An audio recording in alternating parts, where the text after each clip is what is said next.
안녕하세요. BTBS의 제입니다. 지난 시간 복지국가 캐나다의 복지 컨셉과 캐나다의 3대 연금 제도에 대해서 한번 알아보았습니다. 캐나다 복지 컨셉은 생각보다 캐나다를 이해하는 데 중요하기 때문에 저번 영상을 안 보신 분이 계시다면 이곳을 눌러서 한번 보시기를 추천드립니다. 저번 시간 캐나다의 3대 연금 제도가 무엇인지 알아보았으니까 오늘은 실제 예를 가지고 캐나다 연금을 한번 직접 계산해 보겠습니다. 그럼 시작해 보겠습니다. 지난 시간 설명드린 캐나다의 복지 기본 컨셉을 이해한 상태에서 캐나다의 연금 제도를 보면 캐나다에서 사적 연금을 따로 붓는 것이 과연 이득인가에 대한 의문이 들게 됩니다. 왜냐하면 3대 연금 금액 중 GIS는 자신이 다니던 회사에서 나오는 연금 금액 또는 자신이 컨트리뷰트 했던 CPP, RRSP 연금 프로그램에서 나오는 연금 금액에 따라 달라질 수 있기 때문이죠. 즉, 받는 사적 연금 금액이 높으면 높을수록 GIS는 줄어들고 세금은 늘어나는 대신 사적 연금이 낮으면 오히려 GIS는 늘어나고 세금은 줄어드는 것입니다. 오늘 영상에서는 65세 이상이 되면 Age Amount Credit도 포함시켜 봤습니다. 하지만 자세한 계산 방법은 다른 영상에서 한 번 더 세세하게 알려드리도록 하겠습니다.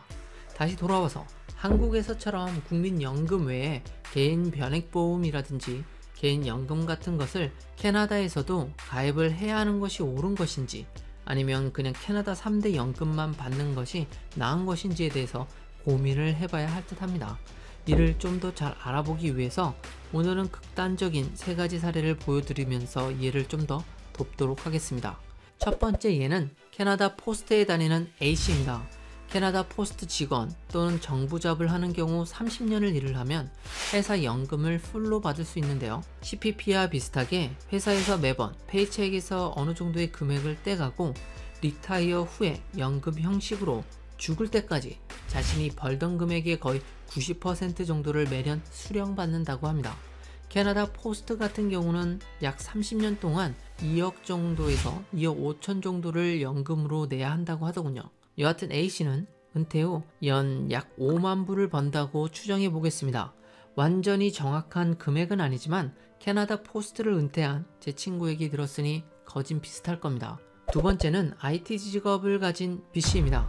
B씨는 매년 10만 불을 버는 고액 연봉자로 RRSP를 35살부터 65세까지 매년 5천 불씩 넣었는데요. 정말 운이 없어서 연금 시작 시점에 0%의 이율을 받는 경우입니다.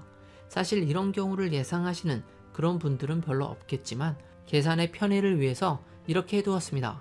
하지만 참고로 연금이 언제나 높은 이율을 내는 건 절대 아니라는 것을 유념하셔야 합니다. 제 RRSP도 현재 마이너스 상태입니다. 코로나 때문에 망했습니다. 여하튼 이 경우 66살부터 5,000불씩 30년을 받을 수 있다는 이론적인 계산이 가능합니다. 하지만 저희가 죽을 때까지 이 연금을 나누어서 받겠다라고 하면 5,000불보다도 더 줄어들게 되죠. 그리고 이 사람의 경우 고액 연봉자여서 당연히 CPP 최대 금액을 매년 냈을 테니 아마 CPP 금액은 최대치로 받게 될 것입니다. 마지막으로 C씨는 RRSP, 회사연금 등 그 어떤 사적 연금이 없는 경우입니다. 즉 자신의 돈을 추가적으로 사적 연금에 넣지 않았다는 이야기죠. 그리고 일하는 동안에는 CPP를 최대로 내지 못했기 때문에 CPP를 최대치로 받을 수 없습니다. 여기에선 평균 CPP 금액을 이용하도록 하겠습니다. 이렇게 3가지 경우에 대해서 65세부터 연금을 받을 경우 얼마나 많이 받을 수 있는지 예상해 보겠습니다. 이곳에 나오는 금액은 추정 금액임을 알려드립니다. 최대한 공식적인 데이터를 가지고 계산을 해보려고 했지만 캐나다 홈페이지에서는 아내가 OAS를 맥스로 받았을 경우의 금액을 알려주고 만약 그렇지 않다면 전화로 직접 알아봐야 한다고 나와 있기 때문에 정확한 데이터를 확인해 볼 순 없었습니다. 그럼 계산한 결과를 보실까요?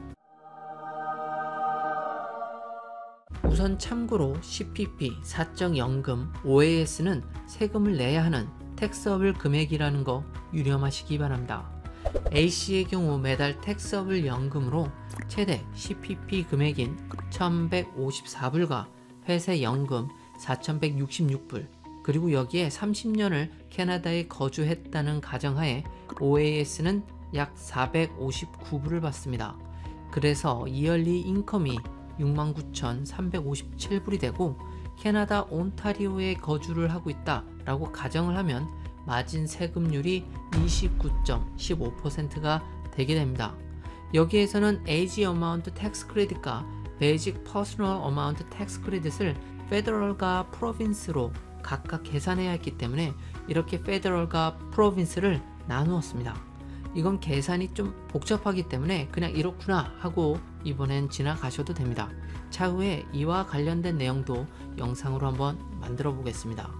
여하튼 텍스 크레딧을 제하고 A씨는 매달 세후 4,313.55불을 받게 됩니다. 그러나 GIS는 연소득 24,576불이 넘기 때문에 0달러를 받게 돼서 매달 받는 최종 금액은 4,313불 정도가 되고 1년으로 보면 51,762불이 됩니다. B씨의 경우 매달 택서블 연금으로 최대 CPP 금액인 1,154불과 RRSP로 약 416불을 받고 여기에 30년을 캐나다에 거주했다는 가정하에 OAS는 약 459불을 받습니다. 그래서 이얼리 인컴이 24,369.60센트가 되고 캐나다 온타리오에 역시 거주한다고 가정을 하면 세금률이 20.05%가 됩니다. A씨와 마찬가지로 텍스 크레딧을 적용받으면 매달 세후 1,949.78불 정도를 받게 됩니다. 하지만 GIS는 B씨의 연소득 24,369.60센트로만 보면 아주 조금은 받을 수 있긴 하지만 안 해도 OAS를 받는다는 가정하에 계산을 해보면 하우스 인컴이 29,000불이 넘어가기 때문에 GIS는 0달러를 받게 될 확률이 높습니다. 따라서 매달 받는 최종 금액은 1,949.78센트가 되고 1년으로 계산해보면 23,397.37센트가 됩니다. A씨와는 확실히 많이 차이납니다. 역시 캐나다에서는 정부잡이 최고인 듯 합니다. C씨의 경우를 볼까요? 매달 텍서블 연금으로 캐나다인이 평균적으로 받는 CPP 금액인 679불과 30년을 캐나다에 거주했다는 가정하에 OAS는 약 459불을 받습니다. 그래서 이얼리 인컴이 13,665불이 되고 캐나다 온타리오에 거주를 하고 있다고 가정을 하면 세금률이 20.05%가 되지만 텍스 크레딧을 적용하게 되면 사실상 내는 세금은 0이 됩니다. 따라서 매달 1,137불 정도를 받게 됩니다. 여기에다가 C씨는 작지만 GIS도 받을 수 있습니다. 아내가 OAS를 받는다는 가정하에 하우스 인컴이 19,183불이 돼서 GIS는 약 113불 정도를 받게 될 확률이 높습니다. 따라서 매달 받는 최종 금액은 1,252불이 되고 1년으로 따지면 15,026불을 받게 됩니다. 따라서 각 직업별로 65세부터 받는 연금 수령액은 이렇게 테이블로 정리를 해볼 수 있습니다. 보시다시피 캐나다 포스트를 리타이어 할 경우 회사에서 나오는 연금 수령액이 가장 좋았고 B씨와 C씨는 RRSP 금액만큼 정도만 차이가 났습니다. 오늘은 개인별로 연금을 얼마나 벌 수 있는지에 대해서 계산을 해봤는데요. 사실 부부로서 총 얼마만큼의 혜택을 받을 수 있는지가 더 중요하고 그 연금으로 매달 지출되는 기본 금액을 제한 후에도 캐나다에서 삶을 영위하는데 충분한지가 더 중요합니다. 그래서 다음 시간에는 이와 관련된 이야기를 더 이어나가도록 하겠습니다. 그럼 다음 시간에 뵙겠습니다. 감사합니다.